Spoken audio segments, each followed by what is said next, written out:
Good morning বন্ধুরা। তো দেখো আজকে ভোরের দিকে না আমাদের এখানে খুব বৃষ্টি হয়েছে, সঙ্গে ঝড়ও হয়েছে।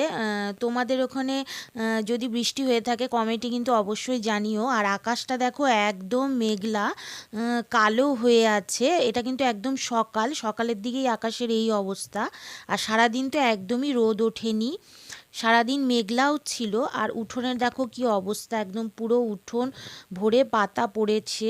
মানে উঠোন আজকে ঝাড়তে অনেক টাইম লেগে গেছে। তারপর তো বাসি কাজকর্ম কমপ্লিট করে নিলাম, আর ভীষণ খিদে পেয়ে গেছে, তাই ভাবলাম একটু ভালো করে টিফিন বানাতে হবে।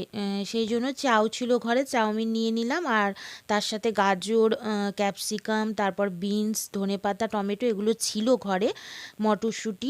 আমি ভাবলাম যে এগুলো সব কিছু দিয়েই চাউটা করি, কারণ এগুলো সব কিছু দিয়ে চাউমিনটা খেতে কিন্তু খুব ভালো লাগে। তার সাথে ডিম দিয়েছি, পেঁয়াজ, লঙ্কা, টমেটো এগুলো তো আছেই।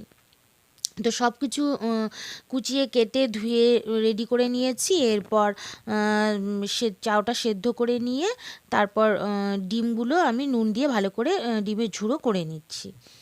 তো ডিমটা ঝুড়ো হয়ে গেলে সব সবজি হলুদ লবণ দিয়ে ভালো করে ভেজে নিয়ে কিন্তু আমি চাউ দিয়ে একদম ধনেপাতা টমেটো দিয়ে ভালো করে তেলে ভেজে নিলাম।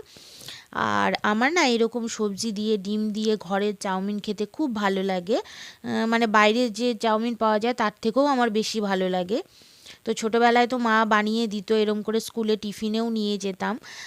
জানি সবাই, বেশিরভাগ মানুষই এরকম ছোটোবেলায় চাউমিন নিয়ে যেত টিফিনে, সবার মাই এরম করে বানিয়ে দেয়। তো যাই হোক, খুব ভালো লেগেছে আজকে চাউটা, আর একদম খেয়ে পেট ভরে গেছে। এরপর তো বাসন বেরোবে অনেক, সেগুলো মেজে তারপর তো দুপুরের রান্না আছেই। তো আজকের মিনি ব্লগটি যদি তোমাদের ভালো লেগে থাকে তাহলে আমার চ্যানেলটি তোমরা সাবস্ক্রাইব করে দিও। তো আজ এখানেই শেষ করছি, দেখা হবে আবার নেক্সট ব্লগে। Thanks for watching, by.